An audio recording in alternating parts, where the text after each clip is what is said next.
magoado, é que realmente se tu foi copiar tudo bonitinho, trocar a cor do lápis, não vai dar tempo. Então, ó, V igual a R vezes I, vai!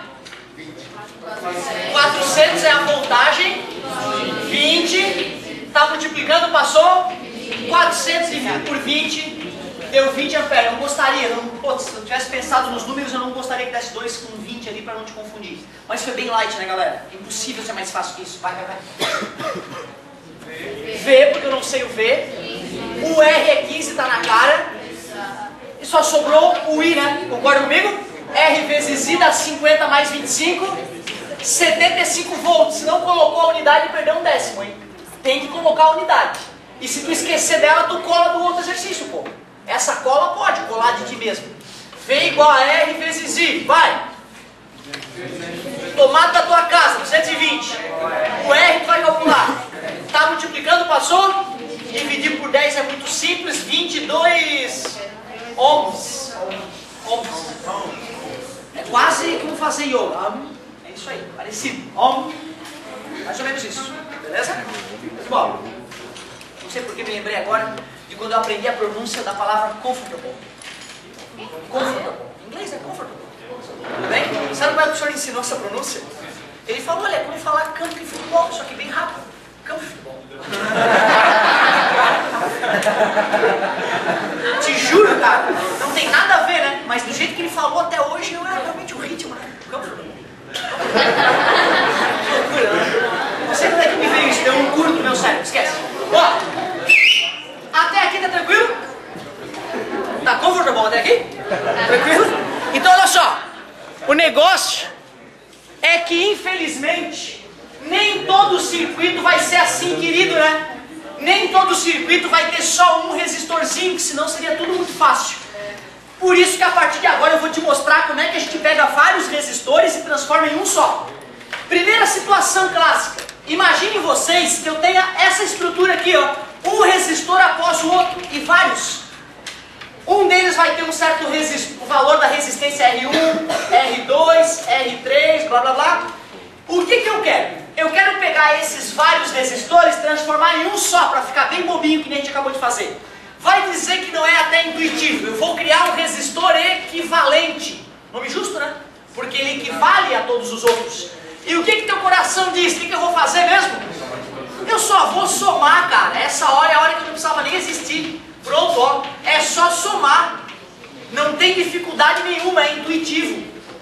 Outra coisa importante, além de saber reconhecer que na associação em série, um resistor vem após o outro, ou seja, a saída de um está conectado na entrada do outro.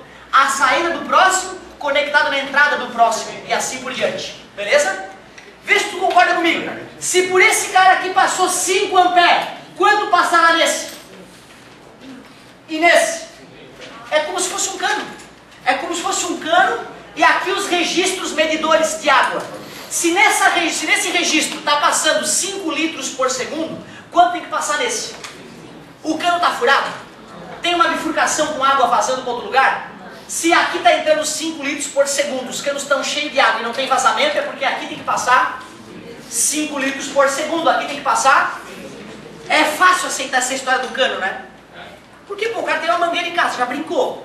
Né? Ele sabe que se ele fechar a mangueira lá na ponta, fechar a torneira na ponta da mangueira, tem que parar de passar. Abriu a mangueira, se o ar já saiu da mangueira, tem que começar a escorrer água na ponta da mangueira. Concorda comigo? Acho que quase todo jovem algum dia já brincou com a mangueira, né? Sei lá, alguma vez na vida, mas não pode. Fica palpável pensar num cano cheio d'água, não é?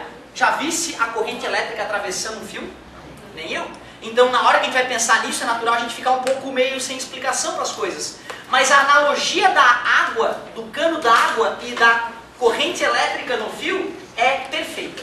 Ou seja, se não tem vazamento nesse nosso cano, o volume de água que passa numa região tem que ser igual ao volume de água que passa nas outras regiões, concorda comigo? Não é? Não dá para aceitar isso, será? Porque água não se cria, gente, água não desaparece. Não posso pegar a água e jogar 1 litro para dentro do cano e ela se espremer lá dentro. Nós já até discutimos, né, que se tu pega 1 litro de água e espreme com muita força, ele vai para 0,9999 litros de água. A água é praticamente incompressível. A gente falou sobre isso, tá? Então, eu gostaria que tu conseguisse conceber essa história do cano para a gente depois evoluir para o fio. O que significa dizer que passou 10 amperes por aqui? É que passou uma certa quantidade de elétrons. O elétron pode pular fora do fio, não quero mais. Não, porque quem é que conduz eletricidade? São os átomos do metal, e aí esse átomo de metal joga um elétron para o seu vizinho, que joga um elétron para o vizinho, eles ficam trocando de elétron. E lembra? É um vespeiro, lembra? Embora a gente finja que corrente elétrica é um movimento ordenado. Deixa eu ver, passou 10 amperes aqui, aqui quanto? E ali? E nos próximos? Se for em série, sempre a mesma corrente. Então, ó, na associação em série, a coisa importante de nunca esquecer é a corrente. Corrente porque a gente é íntimo, né? Não é o nome completo? A intensidade de corrente elétrica, ou popularmente, a corrente é a mesma em cada resistor. Em cada resistor. Essa é a característica. Resistor. Pronto. Para te mostrar como é simples aplicar essa ideia na prática, vamos pegar aqui um circuito em série, o mais simples de todos. Sei lá, aqui vamos colocar 10 ohms e aqui vamos colocar 40 ohms. E aqui eu vou conectar uma bateria de 200 volts. Ah, professor, não é uma facada, bateria de 200 volts. Ontem no meu livro eu estava vendo lá a maior bateria do mundo, que são 10 megawatts de potência. Fica em Chino, na Califórnia, e ela abastece a cidade em picos de energia. Então, por exemplo, durante uma parte da noite que está mais fresquinho, que não está tão... o uso de ar-condicionado não é tão grande, a produção de energia elétrica supera o consumo. E aí as baterias recarregam. E durante o dia, no horário de pico, onde os ar-condicionados estão a milhões, a fonte de energia principal não consegue suprir, aí a carga que foi armazenada na bateria é jogada na rede elétrica lentamente. Olha que loucura. Então tem baterias industriais, é um quarteirão inteiro, tá? É um quarteirão inteiro com bateria, é um prédio, na verdade, né? Não é uma bateria, é um prédio com várias micro baterias conectadas, que formam a maior bateria do mundo de 10 megawatts. Assustador, né? Quase uma usina elétrica, dá para abastecer uma pequena cidade durante algum tempo com essa super bateria. Aí deve dar uma manutenção também do cão, né? Imagina, se a bateria do carro, se o cara tem que trocar, imagina, não, eu não vou trocar aquela pequena bateria lá. Né? Fica um pouco mais delicado. O que se mostrou é que não vale a pena, tá? Por isso que existe essa no mundo e hoje a gente usa outras tecnologias para suprir esses picos de energia. Legal. É um exagero 200 volts numa bateria. Agora que tu sabe que tem bateria que abastece uma cidade inteira, né? Dá para perceber que não. Beleza? Aliás, tem baterias minúsculas de 19.600 volts, tá? Quando a NASA usa baterias, não é aquela do teu celular, né? É uma bateria levemente mais poderosa, né? Com só 19.600 volts. E é desse tamanho. Depois a gente pode falar mais sobre isso. Ô galerinha, olha só! Como é que eu vou transformar esse circuito no circuito bom? Pela madrugada, cara, porque é muito simples, ficou quanto? 50 ohms. E agora que virou um circuito idiota, dá para descobrir a corrente? Vai. Isso, só pra galera que ainda tá pegando a manha, V igual a R vezes I, o V é 200, tá multiplicando, passa, corta os zerinhos, 20 por 5, o quê? Ampere, show de bola. Cara, tu viu, era uma associação em série, a gente simplesmente teve que somar os resistores para matar do jeito bobo. E esse I vale para quem? Eu acabei de reforçar a vocês que a corrente é igual para todo mundo, né? Quer dizer que nesse circuito está chegando aqui, ou aqui nesse, né? Está chegando 4. Esse não é igual a esse? São equivalentes, né? Então aqui está passando quanto? Então aqui está passando quanto? E do lado de cá? 4 amperes, porque não pode, né? O elétron, como eu falei, não pode se suicidar, ele não pode escolher não percorrer o fio. Beleza? Mas vem cá. Vou chamar esse resistor de R1 então, e vou chamar esse resistor, muito obrigado. Vê se tu concorda comigo. V1 igual a R1 e 1. Justo não? Deixa eu ver se tu está entendendo.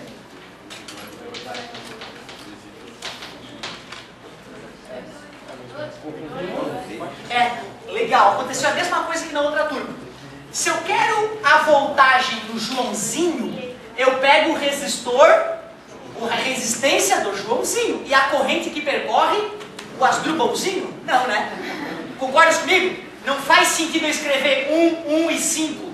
Pelo amor de Deus! Assim como não faz sentido escrever 2, 2 e 1. Só nesse caso. Porque nesse caso a corrente do 1 é igual à corrente do 2. Mas só por coerência, então, as equações estão tranquilas, né? Bem coerentes, né? Eu sei a voltagem atuando exclusivamente nele? Não. Esse 200 está atuando nos dois. Então eu não sei o V1. Mas quanto é que é o R1? E quanto é que é o I1? 4. E 4 vezes 10 na matemática profunda? 40 volts. Agora vai, quanto é que teu coração diz que está sobrando para cá? Se eu tinha 200 volts e usei 40 volts nesse cara, naturalmente sobrou para cá 160, vamos ver se é verdade. V2 é igual, quanto é que é o R2? E o I? É 4, que é igual para os dois, estão em série, 4 vezes 4, com o 0, 160 volts. O raciocínio estava correto então? Vocês perceberam que esta voltagem foi dividida uma parcela nesse, uma parcela nesse? Por isso que a associação em série ela tem um apelido. O apelido que ela ganha é divisora de tensão. É um apelido justo? É, né? Porque a tensão, que é a voltagem, foi dividida uma parte em cada resistor. Concorda comigo? Mas é engraçado, por que não deu igual, pô? Por que não deu 200 e 200? Material. Poxa, por que não deu 200 e 200? Galera, 200 volts em 10 ohms vai causar a mesma corrente que 200 volts em 40 ohms? E eles não estão conectados um após o outro? Isso não obriga que a corrente seja a mesma? Ou seja, quem é que recebeu maior voltagem?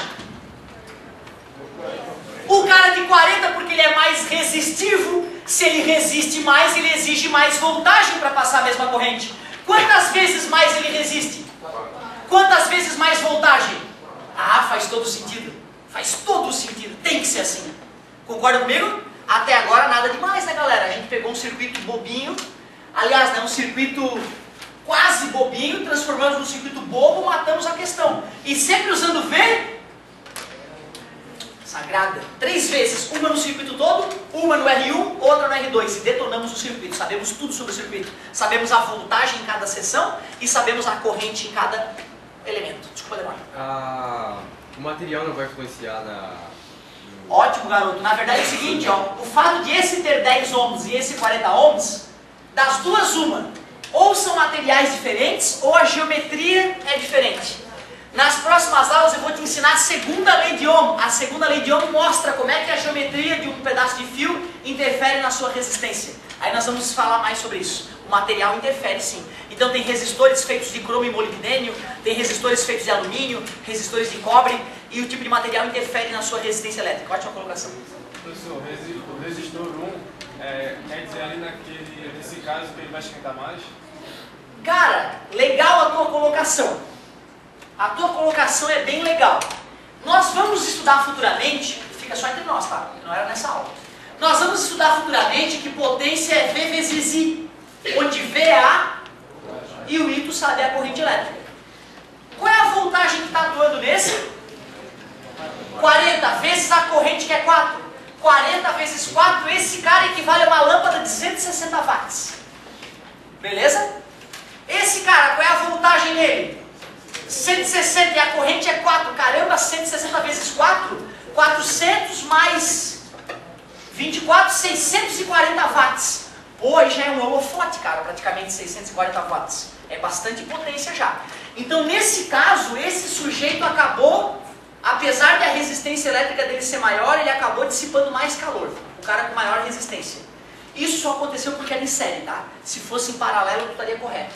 Quando a associação foi em paralelo, o resistor de menor valor é que gera maior potência. Mas isso é só mais pra frente, eu só introduzi para tu não ficar agoniado com a tua dúvida aí. Beleza. E Otávio, eu posso calcular o número de elétrons que circulam no resistor? Claro, parabéns, eu posso calcular, porque pensa bem, se eu calculei o I, o cara pode me perguntar quantos elétrons atravessaram o resistor em 5 minutos. Como eu calculei o I, eu posso calcular a carga em 5 minutos, só vou ter que passar para segundos, né? Está dividindo, passa multiplicando, calculei a carga, já sei esse valor. E carga é o número de partículas, que são os elétrons, vezes a carga elementar. Então tu pega esse valor, joga ali, bota 1,6 vezes 10 a menos 19 e calcula o número de elétrons. Parabéns pela pergunta. Isso é legal, cara. Lá na outra turma, outras perguntas surgiram. E geralmente o aluno pergunta, professor, mas e se me sacanearem desse jeito, como é que eu vou agir? É assim que a gente deve pensar. Tu tem que estar lá prestando atenção na aula e já perguntando, já pensando. Pô, o cara pode me fazer essa pergunta. Será que eu saberia agir nessa hora? Tá? Ótima pergunta, garoto. Ô galera, olha só. Associação em série. Quando é que eu identifico uma associação em série? Quando a saída de um está conectado na entrada do outro e a saída desse próximo conectado na entrada do próximo. E não pode ter bifurcação. Se tiver um fio ali para baixo, já não é série. Para ser em série, não pode ter bifurcação. Já que é isso, a conexão de um com o próximo e com o próximo, me obriga que a corrente seja a mesma. A corrente sempre será a mesma. Tem uma associação em série, acha o resistor equivalente, faz o cálculo. E esse I vale para todos. E aí tu usa a fórmula mágica mais uma vez e detona, calculando a voltagem em cada parte. Só que, às vezes, nós não vamos conectar os resistores em série. Nós o faremos em paralelo. Vamos dar uma olhadinha no que é essa associação em paralelo. Só cortar o vídeo aqui para não ficar muito longo. Vai que tu fica com dúvida só na associação em paralelo, né? Não vai querer assistir o vídeo da série também.